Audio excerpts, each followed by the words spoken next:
বড়োদেরকে প্রণাম আর ছোটোদেরকে ভালোবাসা জানিয়ে আমি শিপ্রা মজুমদার আজকে আবার একটা নতুন রেসিপি নিয়ে তোমাদের কাছে চলে এসেছি। আশা করি রেসিপিটা তোমাদের ভীষণ ভালো লাগবে। তাহলে দেখতে শুরু করো এখন থেকে। আজকে আমি তোমাদেরকে কী দেখাতে চলেছি দেখো বন্ধুরা, আমি এখানে বেশ কটা কাঁকরোল নিয়ে নিচ্ছি। কাঁকরোলগুলো একটু হলুদ রং ধরে গেছে। আমি কিন্তু কোনো জিনিস ফেলে নষ্ট করি না। এখনকার বাজারে যা দ্রব্যমূল্য বৃদ্ধি, সেই জন্য আমি কোনো দিনই কোনো জিনিস নষ্ট করি না। যাই হোক, কাঁকরোলগুলোকে ধুয়ে পরিষ্কার করে এরকম কুচি কুচি করে কেটে নিয়েছি।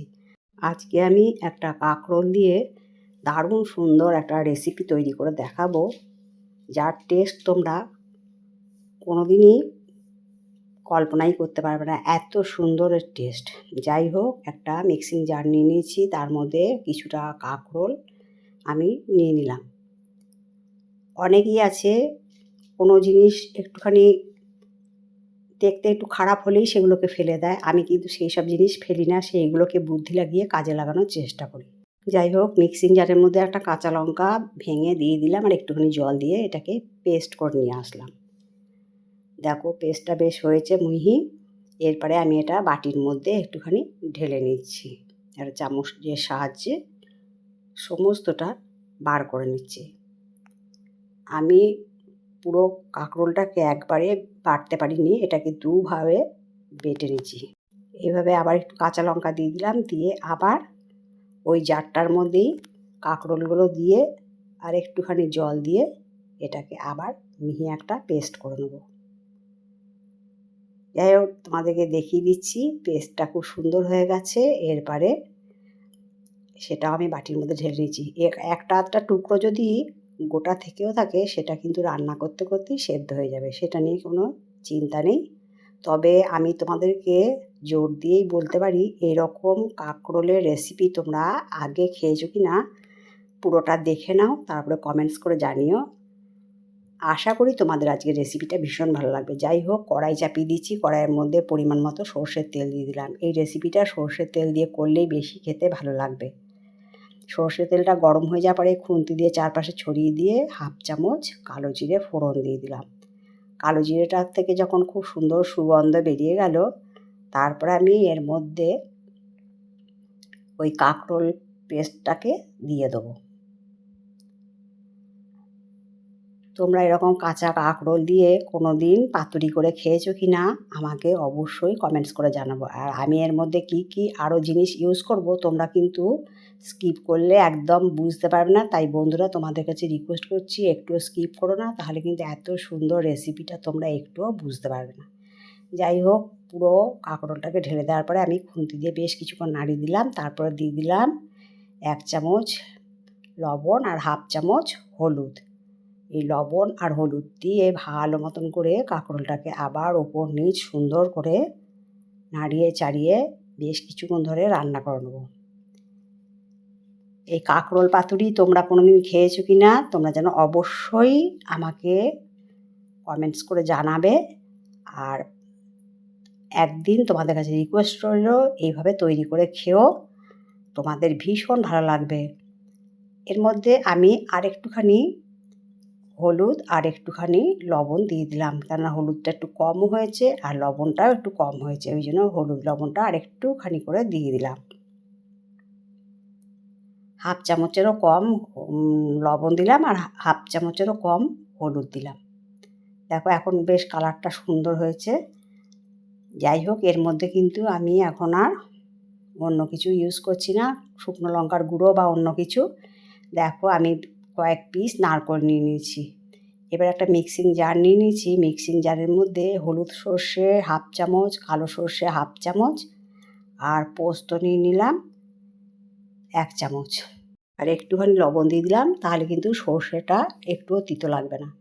যাই হোক, এটাকে প্রথমে মিহি করে বেটে নিয়ে আসছি। একটু মিক্সিং জারটা ঘুরিয়ে নিয়েছি কিছুক্ষণ। তারপরে দেখো, এর মধ্যে কাঁচা লঙ্কা অ্যাড করে দিলাম আর দিয়ে দিচ্ছি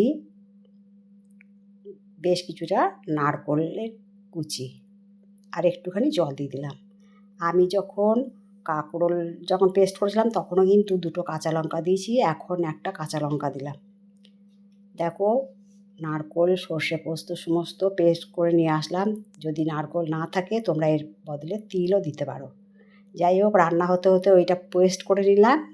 আর অনেকটা কিন্তু শুকিয়ে এসছে, দেখো টান টান হয়ে গেছে। এটা যেহেতু পাতুরি তৈরি করব তাই যতটা পারবো শুকিয়ে নেব।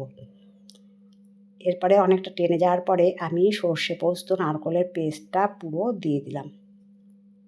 এই সর্ষে পোস্ত নারকোলটা দেওয়ার জন্যে এত সুন্দর যে একটা টেস্ট হয় বন্ধুরা, গরম ভাতে একদম জমে যায়। যারা কাঁকরোল খেতে পছন্দ করে না তাদেরকে অন্তত একবার না জানিয়ে হলেও এইভাবে তৈরি করে দিও, তারা কিন্তু একদম ধরতে পারবে না।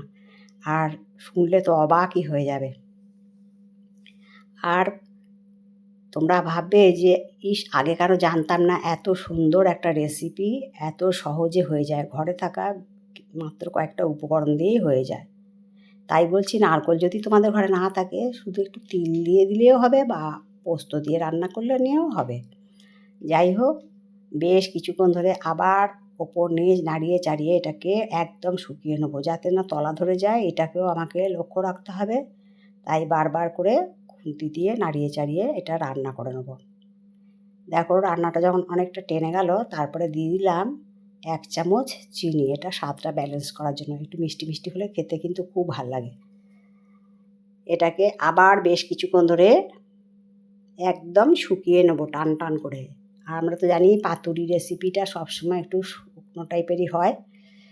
যাই হোক বন্ধুরা, আশা করি তোমাদের আজকের রেসিপিটা ভালো লেগেছে। যদি ভালো লাগে লাইক, শেয়ার, কমেন্ট আর সাবস্ক্রাইব করে আমার চ্যানেলের পাশে থেকো। আর যদি কোনো নতুন বন্ধু এসে থাকো অবশ্যই বেল বাটনটা অন করে দিও, তাহলে সমস্ত নোটিফিকেশান তোমাদের কাছে পৌঁছে যাবে। বন্ধুরা, তোমরা লক্ষ্য করে বুঝতে পারবে একটুও কিন্তু কড়াইয়ের মধ্যে লেগে যাচ্ছে না, একদম সুন্দর উঠে আসছে। সমস্ত জিনিস পারফেক্ট দিলে এরকম কড়াইয়ের মধ্যে একটুও লেগে যাবে না। আর এরকম শুকনো করে নিতে হবে।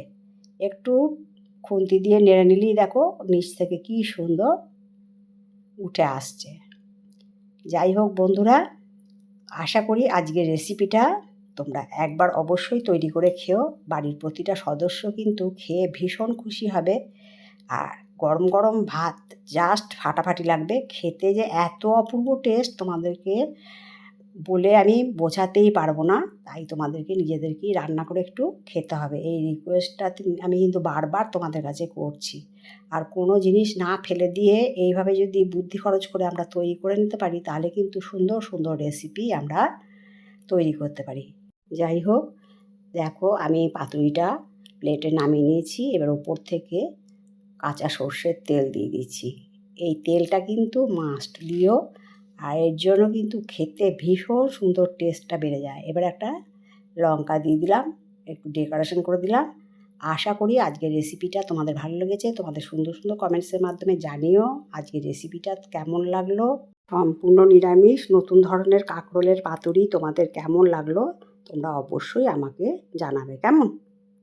আর তোমাদের সুন্দর সুন্দর কমেন্টস পেলে আমি কিন্তু অন্য একটা রেসিপি তৈরি করতে অনেক উৎসাহ পাই। আর আমার যত কাছের দূরের বন্ধু আছে তোমরা আমার প্রাণ ভরা ভালোবাসা নিও। তাহলে বন্ধুরা, আজকে আমি এই পর্যন্ত রাখি। অন্য কোনো দিন অন্য কোনো রেসিপিতে আবার তোমাদের সাথে দেখা হবে, কেমন? টাটা।